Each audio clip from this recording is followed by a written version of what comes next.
दोस्तों आपको याद होगा कि जब डीपसीक R1 रिलीज़ हुआ था तो पूरी दुनिया में तहलका मच गया था कि चाइना से इतना पावरफुल मॉडल कैसे आ गया और यूएस मार्केट तो पूरी तरह से क्रैश कर गया था स्पेशली दिस एनवीडिया स्टॉक्स की ये यूएस ने बैन किया हुआ है कि एनवीडिया जैसे जो पावरफुल चिप्स है वो चाइना इंपोर्ट नहीं कर सकता और उसको यूज़ किए बिना चाइना ने इतना पावरफुल मॉडल बना दिया था वो भी सस्ता राइट।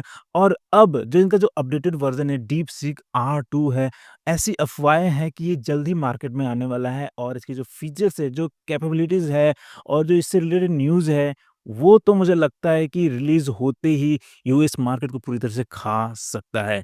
तो आज इस वीडियो में हम इसके बारे में पूरा डिटेल में बात करेंगे, देखेंगे डीपसीक R2 में क्या-क्या फीचर्स आ सकते हैं और ये मार्केट को कैसे इम्पैक्ट कर सकता है। तो वीडियो एंड तक देखना और अगर आप चैनल पर नए हैं तो hit the like button and subscribe for future updates. तो चलो शुरू करते हैं। सबसे पहली बात तो डीपसीक R2 का रिलीज़ होने के बारे में अफ़वाहें तो बहुत पहले से चल रही थी, पर अभी जो इन अफ़वाहों को दम मिला है, वो शुरू हुआ था डीडी के इस पोस्ट में, जो इन्होंने एक्स पे ये पोस्ट किया है, viral rumours of DeepSeek R2 leaked. और ये सब इन्फॉर्मेशन जो है वो बेस्ड है ऑन दिस इमेज जो कि रिसेंटली शेयर किया गया था on this Chinese trading stock social media platform पता नहीं इसको कैसे प्रोनाउंस करेंगे, यहाँ पे शेयर किया गया था और अब ये पोस्ट डिलीट हो चुका है। और ये जो आर्टिकल है आप जो देख रहे हो वो साउथ चाइना मॉर्निंग पोस्ट पे कवर किया गया था। तो जब ये वेबसाइट कवर कर रही है जो कि सरकारी न्यूज़ कंपनी है, इन्होंने जब कवर किया इस न्यूज़ को थोड़ा बहुत इस र्यूमर में दम तो मिल रहा है। और अगर बात कर रहे हैं हम डीपसीक R2 के कैपेबिलिटीज़ के बारे में तो ये है 1.2 ट्रिलियन पैरामीटर का। तो अगर आपको अंदाज़ा देना है तो डीपसीक R1 जो था वो है 671 बिलियन पैरामीटर का मॉडल और ये पूरी तरह से डबल है। डीपसीक R2 पूरा R1 का डबल साइज़ का है, जिसमें 78 बिलियन एक्टिव पैरामीटर है and it is hybrid MoE. तो जो डीपसीक R1 था वो था बस मिक्सचर ऑफ एक्सपर्ट मॉडल, पर ये हाइब्रिड होगा। मतलब इसमें शायद हो सकता है कि ऑटो रिग्रेसिव ट्रेनिंग मॉडल भी ऐसे मतलब यूज़ किया गया होगा। इसके बारे में पूरा डिटेल में नहीं है कि हाइब्रिड किस तरीके से है, बट ये हाइब्रिड एमओई के साथ आ रहा है and it is 97.3% cheaper than GPT-4o। आप सोचो कि इतना सस्ता कर देगा, तो जो बड़ी-बड़ी कंपनियाँ हैं, जो अपना एआई मॉडल्स या एआई टूल्स बनाएँगी, वो ओपन एआई या जो गूगल जेमिनी 2.0 प्रो भी जो कि इतना सस्ता है, ठीक है, 2.5 प्रो, फिर भी उससे भी काफ़ी सस्ता है। जैसे कि आप यहाँ पे इस आर्टिकल में देख सकते हो कि बोल रहा है कि R2 is set to rival GPT-4 turbo and Google Gemini's 2.0 pro. But this is not the only area where DeepSeek plans to make an impact. The report claims कि ये इतना जो टोकन प्राइस है वो बहुत सस्ता है and DeepSeek R2 model will be a bargain for enterprises. ये लाइन बहुत इंपॉर्टेंट है, राइट?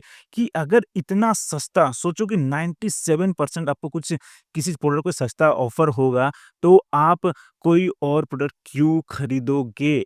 जब क्वालिटी भी उतना ही अच्छा होगा, रिस्पॉन्स भी उतना ही अच्छा होगा, तो क्यों हम ओपेनएआई या गूगल के मॉडल्स को यूज़ करेंगे, राइट? तो ये बहुत बड़ा मतलब हो सकता है, सवाल उठ सकता है और इसके कारण जो यूएस का जो एआई मार्केट है, उस पे बहुत बड़ा असर पड़ सकता है।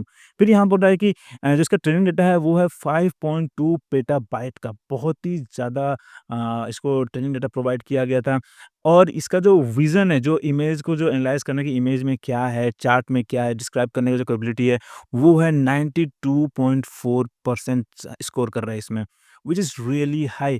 और जो सबसे बड़ा न्यूज़ है, वो है कि ये यूटिलाइज़ कर रहा है हुआई SN910B।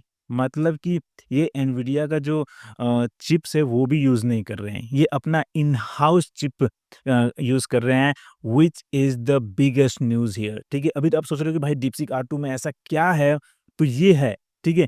कि जब ये यूज़ कर रहे हैं, हवाई का ये मॉडल यूज़ कर रहे हैं, चिप्स यूज़ कर रहे हैं, तब जाके ये 97.3% में सस्ता मतलब ऑफ़र कर रहे हैं सर्विस को अपना और इतना सस्ता सर्विस जब प्रोवाइड कर रहे हो यूजिंग दिस मॉडल, तब सवाल उठता है कि भाई ये एनवीडिया किस चीज़ का इतना चार्ज करता है, इतना अपने जीपीयूज़ का, अपने प्रोसेसर का $25,000, $30,000, $100,000 के भी इसके पास मॉडल्स हैं। तो ये जब ये सवाल उठना शुरू होगा तब एनवीडिया के स्टॉक्स पे काफ़ी असर पड़ सकता है और सवाल भी उठना शुरू हो जाएगा कि इतना ओवर प्राइस क्यों हो रहा है?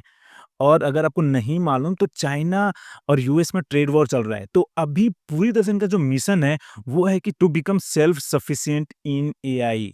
ये इनका मिशन है और इसके ऊपर पूरा ये काम कर रहे हैं कि चाइना को इंडिपेंडेंट बनाना है एआई स्पेस में। They don't want to rely on other countries, दूसरी कंट्री पे रिलाई नहीं होना है। और जिस तरीके से इनका प्रोग्रेस है मुझे लगता है कि दूसरी कंट्रीज़ चाइना पे रिलाई हो जाएगा। और अगर आप देख रहे हो कि जितने भी चाइनीज़ मॉडल्स आ रहे हैं वो पूरे ओपन सोर्स आ रहे हैं, राइट? तो कहीं न कहीं इनका जो मिशन है वो दिखा रहे हैं कि we have better models, we have better technology.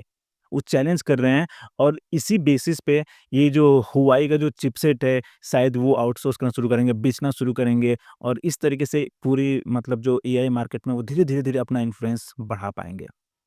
तो इस तरीके से चाइना इवॉल्व कर रहा है अपने आप को लीडर बनाने में लगा हुआ है कि यूएस को बीट करना है और हम इंडिया वाले कहाँ हैं?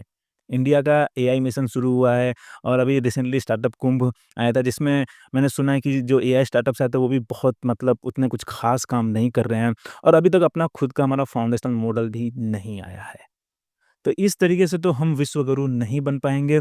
पर अब आप बताओ मुझे कमेंट में कि आपको क्या लगता है डीपसीक R2 का इम्पैक्ट क्या हो सकता है?